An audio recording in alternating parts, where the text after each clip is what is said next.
Welcome back to Tough Talk, where we work on getting comfortable with the uncomfortable. My name is BJ Robinson.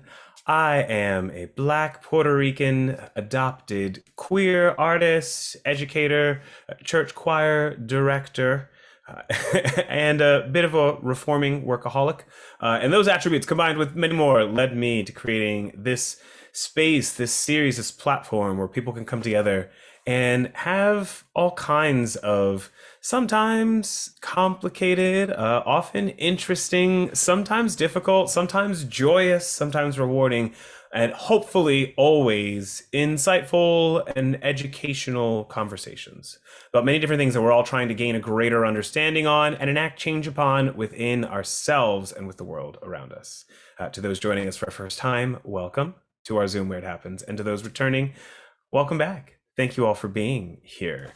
We're back after a little summer vacation because even Tough Talk platforms get to take a little vacation every once in a while, and that's an exciting thing to get to do. The Tough Talk platform was created as a space for amplifying Black voices in conversations. And our topics shift from session to session, and the lead mic does get shared accordingly. We have been keeping on with this since June of 2020, and it feels like years ago, and at the same time feels like it could have been yesterday. Imagine that. And that's okay because we keep on keeping on with this. Our topics, our focuses shift from bit to bit, from session to session, because there's a lot to talk about. This world was always a bit more interesting than we ever had enough time for before. And that pace just seems to keep outrunning itself as the days go by, especially these days. That's a part of why we're back. If you ever have any ideas for Tough Talk, or if you wish to ever be a guest speaker with Tough Talk, you can send an email to our official new email, toughtalk.willbjrob@gmail.com. That is toughtalk.willbjrob@gmail.com. That is going to be the main hub for just keeping communications with all things related to the Tough Talk platform. It's also where the e-blast will now be sent out from. So if you were on the old mailing list, if you haven't sent a reply or anything yet, make sure you just send either an email to me, send a message in here in the chat, even that's fine, or just send an email directly to toughtalk.willbjrob@gmail.com to get on that. That's going to start with sending out the new updates tonight after this session. So there's still plenty of time to get on that for the first e-blast out for our next session, which will be coming up shortly enough. But before we get there, just kind of going to go through a bit of the usual, as I like to, just to make sure that we're keeping ourselves on a bit of a focus. It's a little harder to do as the days go by faster and faster right now, and that's all a part of what we work on in our Zoom where it happens. What we do try to focus on in our Tough Talk space are a few different ideas that I call them virtues for the sake of labels, because sometimes we use labels, right? Acknowledgement, change, education, and preservation. Acknowledgement of what we do and don't understand, as well as what we have and have not experienced in our own journeys. Change for ourselves and for the world around us. Change is a condition of life. We are called to meet it and enact it. Education. At times we are called to be educated, and at times we are called to be educators. And that shifts quite often. Not everyone around us is in the same perspective and has the same education that we do. And not everyone around us is always open to the same education as we are. And that's okay as well. We have to just be mindful of these things. Through it all, we practice a sense of preservation, being mindful that we have to preserve ourselves, to preserve our causes, our values, our truths, our perspectives in trying to have a better world that we all understand each other in and communicate with each other in. And it is complicated. It's exhausting. It is tough. And that's okay. Just a couple other basics. Be mindful that we are recording this session first and foremost for safety purposes. One never knows what can happen, especially in this world today. More and more cyber troubles. A little more on that later. So we do keep the camera on record mode for safety first and foremost, and then at times things do get added to a little bit of a recap YouTube playlist. And even at times, moments of what we do on Tough Talk pop up on the rest of our media. We are on Facebook and on Instagram, and I'm kind of keeping it going there for now, as well as the recap list that's on YouTube. You can access us through any of those by just looking up Tough Talk 2020, as it is. Or if you're on our eBlast, then you will also always have access to those things. For those who are listening and maybe aren't fully aware of it, I'm like practicing a little bit more of like speaking about things in a more orderly manner and placing them in our chat so that they are available in multiple levels for everyone to be able to digest and participate. So if you are just listening in, fear not. I'm essentially reading things verbatim from what also are getting posted in the chat so that you don't miss out on any of the content as well. And the last thing, as I will round out with that, is just a heads up on our next upcoming sessions, as they are kind of a little ahead of it. Almost, I realize that this is my, realizing mistakes in real time. But when we get into September, Thursday, September 2nd, we're going to be having a focus that is titled Abuse in the Arts. And boy, oh boy, oh boy, oh boy, there's a lot to talk about on that. There's kind of a new format to those sessions that we have that one on Thursday, September 2nd. The one after that is going to be on Monday, September 6th. And that's going to have a titled focus of what the gov, because, a lot happening with the government in general, and also, with a little gubernatorial situation here in San Diego, and we'll touch on that as well in another moment or so. But we kind of have I'm doing a different kind of rolling pattern with some 4 days or so between different sessions to kind of keep a little bit more opening just space. And so we're, here today, obviously on the 25th, but our next session is going to be this Sunday, the 29th, themed on still in a pandemic, because, we're still in quite a sticky bit of a pandemic as it is. So that next session will be this Sunday, August 29th at 6 p.m., keeping things set at just 6 p.m. Pacific Standard Time for now.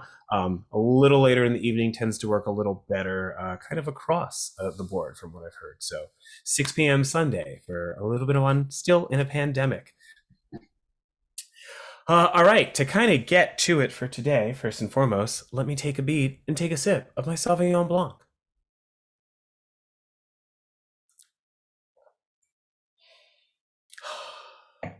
Trying to be a lot more mindful about pacing with myself. Like I said, it's been a minute since we've had a session in session for Tough Talks. There's been a lot still going on out of our Zoom where it happens. But we were last together in June and kind of doing a bit of our extended Pride, just awareness and celebration. And spoiler alert, it's not over. Don't worry, it's coming back, because every day is right for Pride celebration and awareness. So we're not done with that. We've only just begun.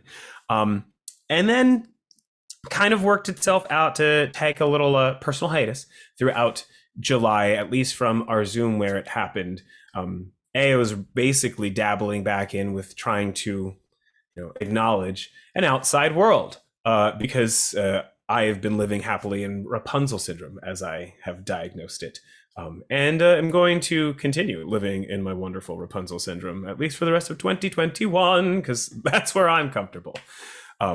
But July was the reminder that there is life outside your apartment, as they say in Avenue Q, which did involve doing a little music directing for a production of Songs for a New World with Teatro San Diego. Shout out to Teatro San Diego. It was a really wonderful experience being at Onstage Playhouse down in Chula Vista. Shout out to Onstage Playhouse. With a 6-person cast, 4 vocalists and 2 dancers. So still this nice, small, intimate ensemble where we were all practicing pandemic mindfulness, as I'll just kind of put it in a simple term, which was really comfortable, and just getting back to doing some phenomenal, creative, brilliant, powerful art making. And then that streamed for the first couple of weeks here in August, and was just a fantastic experience. You'll be hearing more from the cast and crew of Songs for a New World in some upcoming sessions as well, because we're going to talk a little bit more about things going on in the arts when they come through. Another kind of big thing was doing a sort of first time ever art gallery installation and showing over at Art Produce in North Park. Shout out to Art Produce. Brilliant, beautiful venue. If you haven't been there, go ahead, check it out. It's wonderful. The artists that they bring through are sensational. And there's this fantastic garden that's just all the right energy for everything. It's got yummy, wonderful little like fruits and veggies that you can eat as well. It's great. But had a great experience there working with my girl, my sister, Alyssa AJ Junios. She's been here in our Zoom where it happens multiple times, has done some co-hosting, and she'll be back again, I know. She's also part of her own company, Continuum, as well as Sultry Sisters, which Sultry Sisters came through and did some work with us earlier in this year as well. Shout out to Sultry Sisters and Continuum. But it was really great to bring together dance and music and visual just aspects of this great artistic conglomeration with another wonderful third artist, Maria Rios. And I'm not going to be able to say her full last name. It's Greek and it's beautiful. And I'm just going to completely butcher it if I try it. But again, shout out to Maria as well, because she's amazing. But we did this great focus, kind of reflecting on just where this world is at with this slow sort of realization about climate change. There seems to be a little bit more awareness about climate change, as well as also people, I think, barking a little louder that they don't believe in it. But on sustainability and climate change and what happens when we start to run out of resources. And it kind of took me into a different place of, I guess in my own sense, feeling like I was realizing how much more the arts are in jeopardy in terms of what we have left for sustainability in this world, because artistic expression is so nuanced and already so underappreciated often, that as things unfortunately become more bleak, there will be a greater loss of any care for that nuance. And at the same time, it was an incredible experience that I was really proud to get to explore, as well as then present. And then that led off to kind of the other big third thing, which was going across the country and back. So, I mean, somewhere around the like 6,000 miles plus in a car with my partner, my amazing, beloved Studley partner, Sean. Who's right there with that great haircut, and our dear fur son, Brody. I had a family reunion that I attended. I think some are aware that earlier this year I lost some family to COVID and have some other family that have been in a great challenge with long COVID, essentially is what it's called. And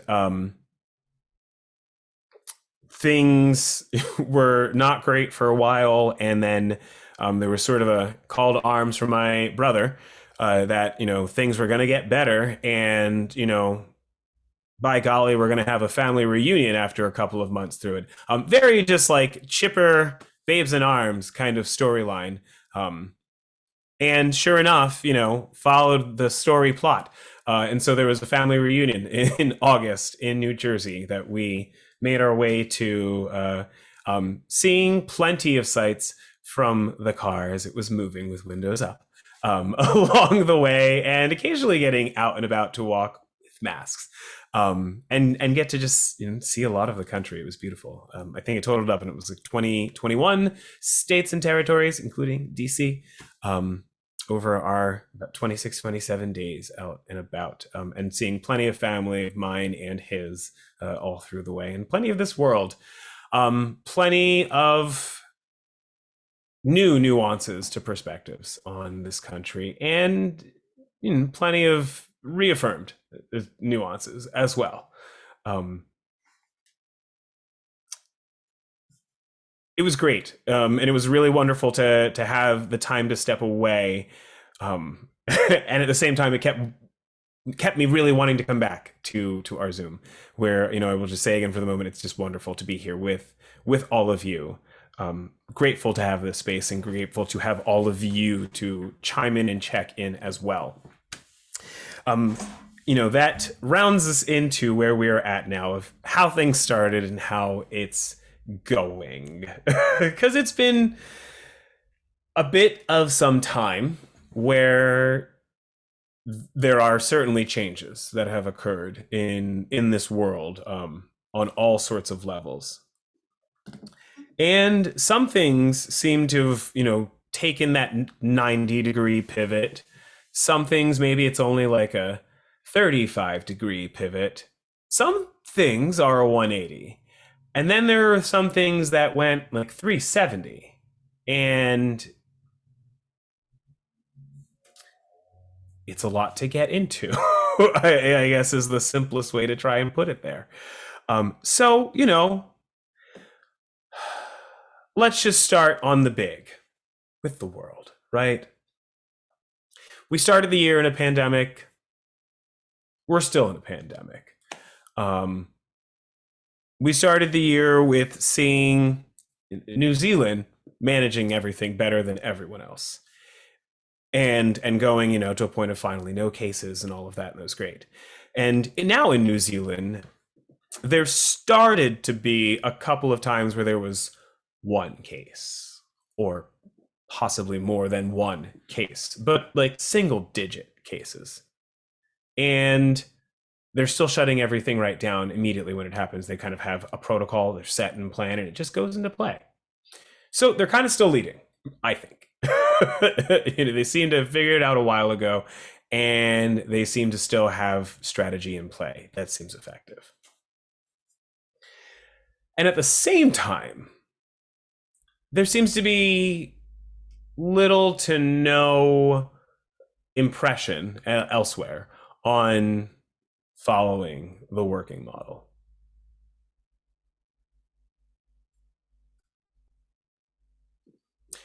And I don't know what to make of it, because to me it feels like you're in a race where you can see people competing against you, and you have to figure out a strategy that works. And when you see a working strategy, if you've tried others, you might try the thing that you see working. You just might try to see if it's like applicable. I would, in my perspective, because I can only speak for me. We all can only speak for ourselves. No one speaks as a monolith. No one is certainly a be all end all. And so I do want to reiterate that, as I like to acknowledge that. But I certainly have a lot of frustration in trying to make it make sense that globally, really, again, globally, most countries don't seem to be looking to try and, figure out a better way to mitigate. Some are still kind of doing the thing that also makes sense. And when I say it makes sense to me, I mean that it's almost like it follows, a thing I learned called the scientific method. That might be a trigger word for some, and that's okay. But the scientific method of, assess the problem and situation, make a guess, figure out your plan to, try and reach what your answer is going to be, and then you execute it, you experiment, and then collect your data, and can make a conclusion from there. And you're either, well, ultimately what you should do is just you adjust, right? You adjust. Other countries are doing that. They're kind of following a scientific method approach, and we're not. We're not. That's frustrating to me. I'm not one. I'm not one to ever necessarily encourage anyone to go into a scientific career, because I don't work in science. So I'm not necessarily, be a scientist. Although I very much do encourage people to study theory in music and history in music and elements that get into sort of the mathematical and scientific aspects of music and of singing, in particular. But I'm certainly not against science in any way, and I am not anti-science. Um, I mean, what I really liked about the scientific method in learning it was knowing that it's applicable to anything. Like it was called the scientific method because you kind of learned it through science classes, but it's just really like in math sometimes you called it the guess and check. Um, Perhaps there's a little more precision involved than just guess and check, but there's still elements of guess and check. And then like, make another educated guess based off of the first one if it wasn't right. So I don't know why we haven't figured out any better national approach to it. Keeping it bigger for a moment, but just kind of honing it a little in on the country. And I wanted to like make sure I got these numbers right. So, I tried to actually do a little reading because sometimes reading can give you information. But I just wanted to double check on like how we're doing with the government, and this is kind of the quick touch on it. We'll get a lot more into it when we get over to like what the gov. But just how well we were doing as a established government for this country. Simple thing. How much work has gotten done is something we can measure. There's lots of things to talk about. Who's talked about what and who's made a statement for this and for that, and that can go like all across the way. How much has gotten done? We've got our government in DC to enact laws and treaties and that kind of thing. So how many laws?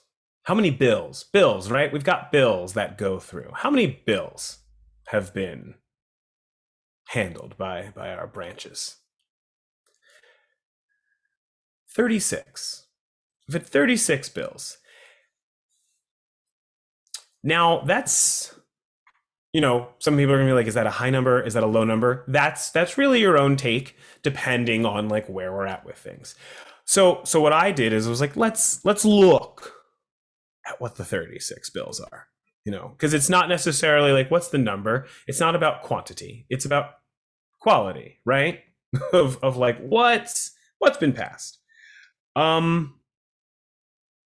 majority of the bills that have been passed have been exemptions to existing rules, particularly for people already seated in positions of power, be it for senators or for defense secretaries, for representatives, for cabinet positions. But it's been a majority of either like, okay, now we're going to allow Secretary Austin to be clear to be nominated for this position, even though he technically hasn't been out of the military long enough. So exemptions, or in some cases restrictions. We're not going to allow this specific chair of this position to have the authority to sign off on these solely anymore. It has to go back to a way it used to be, kind of thing. So it's mostly been kind of just doing revisions and exemptions of power for people already seated in positions. There was, a relief fund that was passed that did something for the people, and I kind of was looking for more of like that level of it. There was a PPP extension that was passed that did a little for the people. A lot of, again, just other adjustments. There were some things that were certainly established as for the people and yet seem to have absolutely no direct impact whatsoever on the people. Such as the COVID-19 Hate Crimes Act, which was passed to facilitate a review of COVID-19 hate crimes and for other purposes. a review doesn't actually do anything for anyone. I mean, it kind of makes a data point to have in the archive, but it doesn't actually do anything. But that was something that was, like, yes, this is really important that we did it. That was in May, and then only a month later there was the Juneteenth National Independence Day Act, which designated Juneteenth National Independence Day as a legal public holiday. But that doesn't actually do anything for the betterment of the people. It kind of just sensationalizes it because there's nothing else that goes along with it. Again, it kind of just sensationalizes of like, well, we're going to pass this COVID-19 Hate Crimes Act because now we're going to pay attention, is really what that says. But it doesn't actually say they're going to do anything.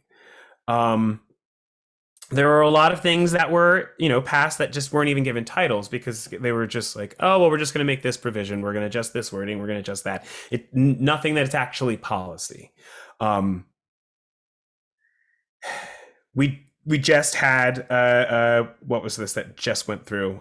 This amendment to voting that's passed in the House and is still going to go to the Senate. So it hasn't, fully gone anywhere. And then there were all these other things that you may or may not remember. I can't necessarily even remember them all, that we were talking about through the first half of the year, like the Equality Act, and the George Floyd Act,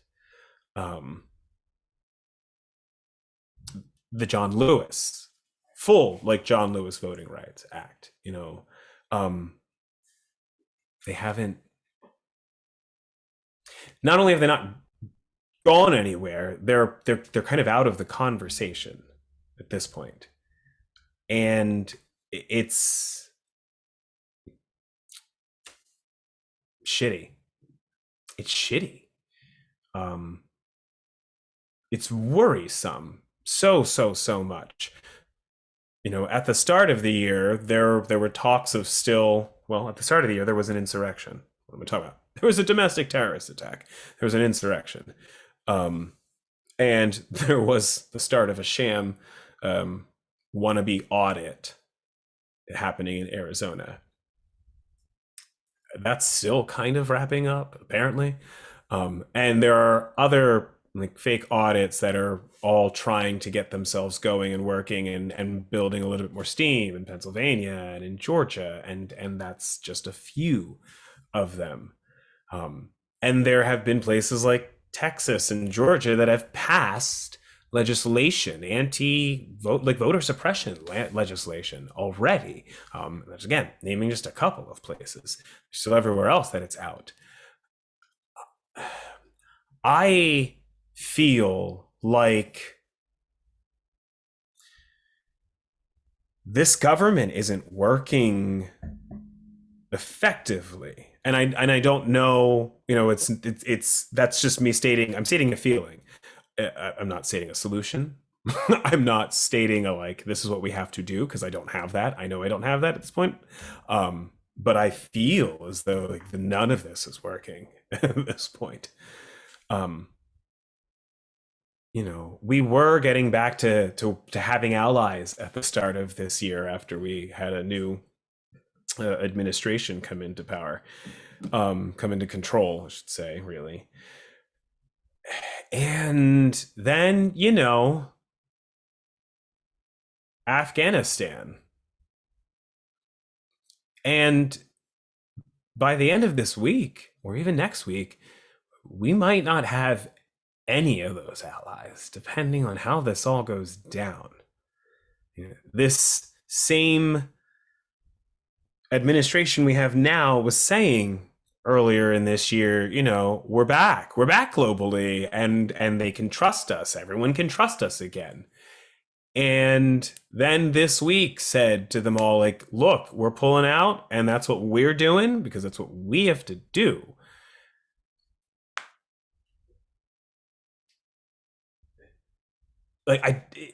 it feels like nothing's working right now, which is again not feeling great to say. Bringing it a little back into the next, just trying to hone it in a little bit. Um, to people across this country, if not just the government, the people. I mean, I've been saying still in a pandemic and never stop saying it, and it's weird because it feels differently almost by the day now in saying it because we're just on to a different level of where we're at in the pandemic. Um, there was a vaccine by the turn of the year, and I know I didn't even want to get excited at first because it was like, I don't know about any of it. I didn't know if we were going to be able to pull it off as a society. I didn't know necessarily if I felt great about just getting the vaccine or getting any sort of the vaccine. And I say that, very transparently as like someone who has spent most of his adult life living without health insurance and doing everything to avoid ever going into a doctor's office because I just didn't feel like I could trust that I'd receive comfortable, appropriate, sufficient care, but real that I would ever be able to safely get through the finances associated with any kind of medical care. I have my own issues and fears, my own personal just issues and fears of just fraudulent scams and fraudulent charges and all of that stuff. And that's certainly a part of where I've come from, just in like, if I if I bruise myself bad enough and I feel like I can get through it with myself and some homeopathic stuff and ointments, I'm going to try to do that. Which is a part of where I wasn't in any rush to get vaccinated. And it was a little bit of the wake up call when I knew things were going worse for people in my family who were sick with the virus, that I knew I wanted to be able to get to them. And I knew that the only way part of how I could only safely get to them was going to be to get vaccinated. And so I had to do my own growth to like get past the part of like, it's not about you, it's about others, to get, across that bridge, and did so. And didn't make it in time to see my grandpa before he passed. And did make it in time to be with my brother, even in his more critical states. And he's on his journey of fighting long COVID and trying to heal now. But I digress a little bit in there. Just to say that it's like I went through my own journey before I was getting a shot and getting vaccinated. And that was March, April, so that I was fully vaccinated in May, and able to travel. I didn't foresee us not hitting that goal that the president had set arbitrarily for 4th of July. I didn't see that. I thought it was going to happen. I did not see it becoming the like halt that it's essentially become.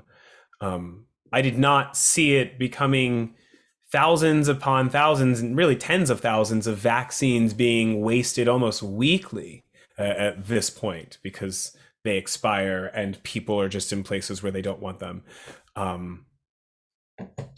I was hoping that there wasn't going to be a call for a booster shot, but it is what it is. Crossing that bridge as I get to it. I've got a few months still. And at the same time, I'm really frustrated at the idea of us working on boosters before trying to get supply out to everyone across the world. And again, speaking for myself, yes, I believe that if we have more, then we should be putting them out to others and help others get there first and second before we're getting a third. That's how I personally feel about it. Again, I'm no be all end all, but that's how I do feel about it. Especially since we still have a problem within our own country of hesitancy that is causing there to be tens of thousands of vaccines to be wasted almost weekly. Like, we can't seem to take care of ourselves well enough. They should go to other places that are taking it a little bit more nationwide, seriously, effectively, they should be getting it first. So, I mean, that's yeah. I don't understand where society is at between big lies that still seem to be burning bright and not getting past this pandemic. I'm at this point assuming it's just going to be a plague. It's going to be a plague. Like, just look at it like a plague, and then everyone can take a beat, take a breath, and we'll get through it. Because we've seen plenty of plagues throughout our history that we study. You know that history thing, at least if you are somewhere where they'll teach you about plagues in history. If you study plagues, you learn that they last years, years often. There might be multiple viruses or diseases involved, it just might mutate, but they tend to have lasted for years. And yes, we do have science in our modern day, but we clearly don't have science on the global majority population's side. So maybe we just embrace that it's a plague and it's probably going to go on a little longer than we wanted to, you know? Not going to say that's okay because it's not, but it is what it is, certainly. Got to acknowledge it. Bringing it to a little closer in, California. Oh, California. We've got a recall election going on. It's already going because you should have already received a ballot in the mail if you have been registered to vote in California. If you haven't received that, double check on that, check your voting status and see what's going on with it. And if you haven't yet, that's okay because we're in open season for it. I should know this because I was reading it in my notes even. It's like, yes, election day is September 14th. September 14th is our actual election day. And so you have until then to get a mail-in ballot dropped off, mailed in. You can even get it in a drop box on the day of election day, September 14th, or you can also vote in person on the 14th. I mean, I don't need to get too much more into it. If you're not sure of what's going on with it, then just like do a little search of recall election. And if you really want to find what you need to find with it, from my personal perspective, recall election Elizabeth Warren. Because good old Elizabeth Warren has an excellent ad that is running right now that explains the basics the way that Elizabeth Warren is brilliant at explaining the basics. This is a recall election that has been put together by a highly concentrated Republican effort. It is essentially a power grab. That is really what this is about. There were many different Republican-based efforts that came together to make this recall election even happen. And I would also say that it didn't all necessarily happen so squeaky clean because there were still tens of thousands of signatures that were not approved on the list that went out. While they still did have enough ultimately, you can find out all the information that you do need to know and then some all over the place, but I highly, highly, highly recommend Ballotpedia, ballotpedia.org. It's an excellent site that gives you a great, transparent, full spectrum view of not just what this recall is about and how it's come together, but the profile for Gavin Newsom, as well as the dozens of people trying to also take part in this moment for a power grab. Again, I'm not a be-all, end-all, but I only can speak for where I come from and my own experience and perspective. And with my perspective on this, I'm certainly someone who is saying to vote no on the recall. Vote no on the recall. There's only two things that you have to fill out on this ballot. And the first one is, are you in support of the recall or not? And you want to vote no, no, no. A no vote is a vote to keep Newsom and to stop the attempt at this power grab of this recall election. A no vote is what I suggest on that. If you do not want Gavin Newsom, then you would not be voting no, and that is your prerogative. There's a question about the second question on this. Well, what's with the second question? Well, the second question is what makes us a democracy. Because the second question is, in the event that the recall passes and Gavin Newsom is removed from office, recalled, who would you want to fill in the seat? it's like your friend asking you, hey, do you want strawberry ice cream or chocolate ice cream? And you're like, no, I don't need ice cream. I don't want anything. You're like, okay, if you wanted ice cream and you ate ice cream, would you want strawberry ice cream or chocolate ice cream? And part of you starts to feel like, what's the point? The point is, there's a chance that no matter what, someone's going to serve you ice cream. So they need to know what kind of ice cream to serve you in the event that they decide you're still going to be served ice cream. This is a little frustrating.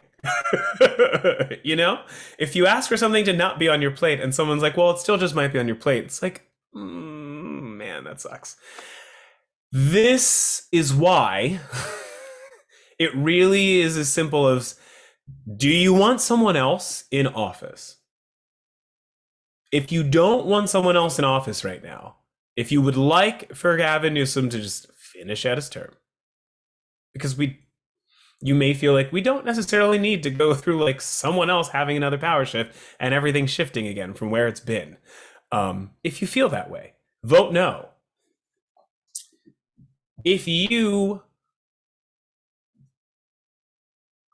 are in that place where you're like, well, what do I do in case I'm voting no, but Newsom does get recalled? Check out Ballotpedia. That's where I extend that advice. Ballotpedia is really great in vetting all candidates, and it kind of does a really good job of having it's a non-bias national database on elections. And so, I mean, they've got more information than they do on just here in San Diego and California, or in California, I mean to say. It's a nationwide database. But it really allows for a transparent across the board assessment of candidates. And a decent number of the candidates have a lot filled out on Ballotpedia. And so if you're someone who's like, I want to look and still figure out like who would I put just in case, I feel that and I understand that, and that's valid.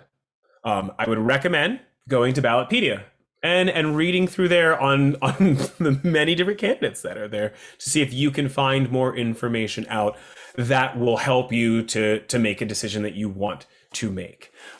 There was talk at one point, and I was even ready to like jump on the bandwagon of just write Gavin Newsom in. You can write Gavin Newsom in. However, that will not count in any way, shape, or form because Gavin is the focus of the recall. He is ineligible to be the write-in candidate. I mean, if you really need something to write in William B.J. Robinson. That's technically my stage name for Actors Equity, so they'll figure out who I am. Hopefully I won't get enough, so I won't have to worry about it. One never knows. Could you imagine? If I do that, I'm bringing Tough Talk to the governor's mansion. And I'll bring you all there as well. Yeah, but we've got that going on right now. Again, election day, September 14th. So there's still time to fill out ballots and either mail them in, get them to a drop box, or find your local polling place for this. Double check on that as well, because it may not be where you were for the last election. They do adjust your polling places sometimes just based on expectancies for sizes of turnouts. Yeah.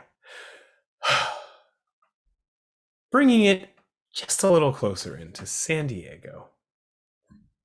And after this, I'm gonna like take my final beat, let a little music break, and then we're gonna get into a good old second half of our session, as we do, where we will be passing the mic, opening it up for just want all to do a little check in and checkpoint on where you're at with things. Kind of just share on some questions, comments, reflections, and such. But bringing it into just like, hey, here we are in San Diego. I left San Diego on July 26th, and then it was a Monday, and then we got back this past weekend. At that time, there were starting to be some upticks in COVID cases,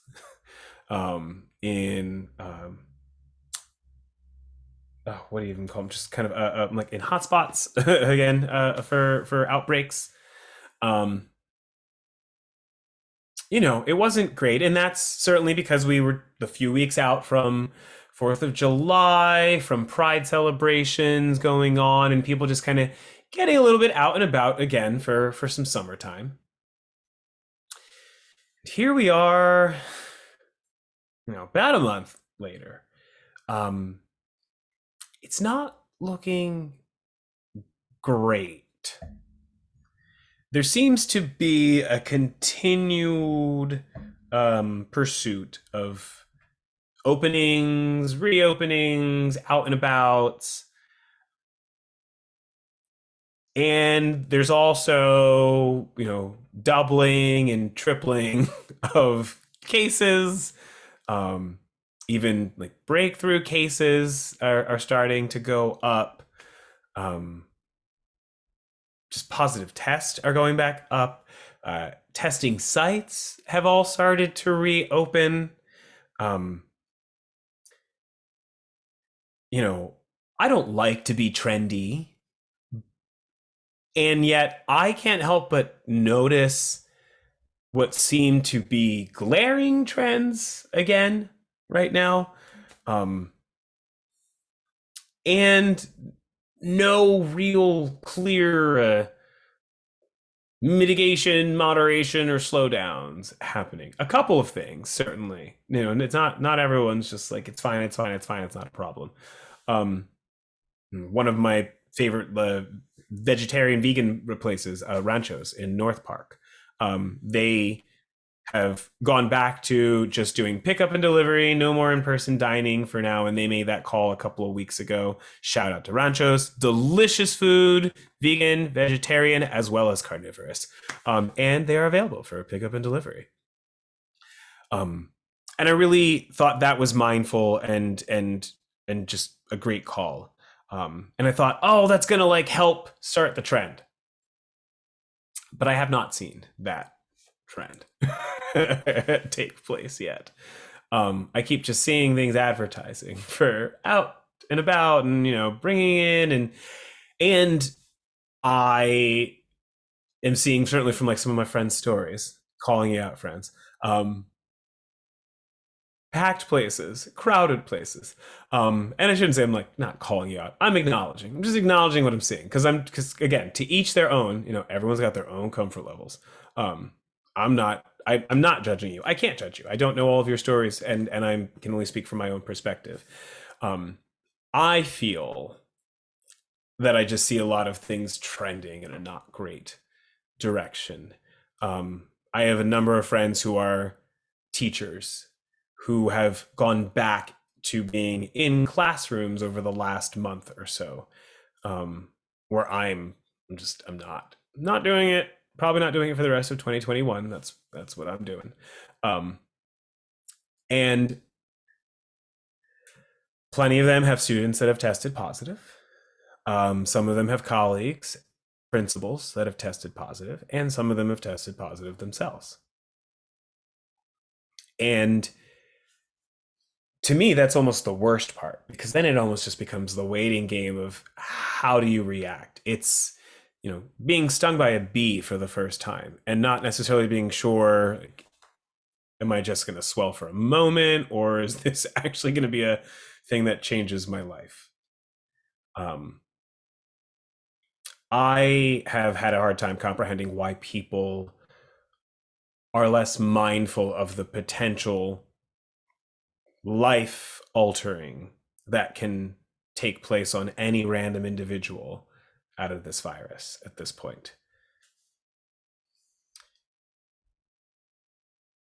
I have not been able to make sense of it.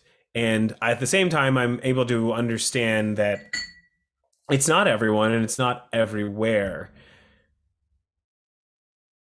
And yet it seems to be just enough people in the places that create compromising positions for many others who are vulnerable.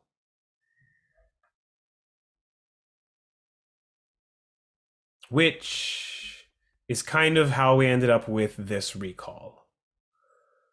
Which is kind of what we've ended up with these national averages. which is also how we've kind of ended up with little to no effective, tangible uh, enactment from the government. And which is also a weird way to possibly sum up our 20 years in Afghanistan.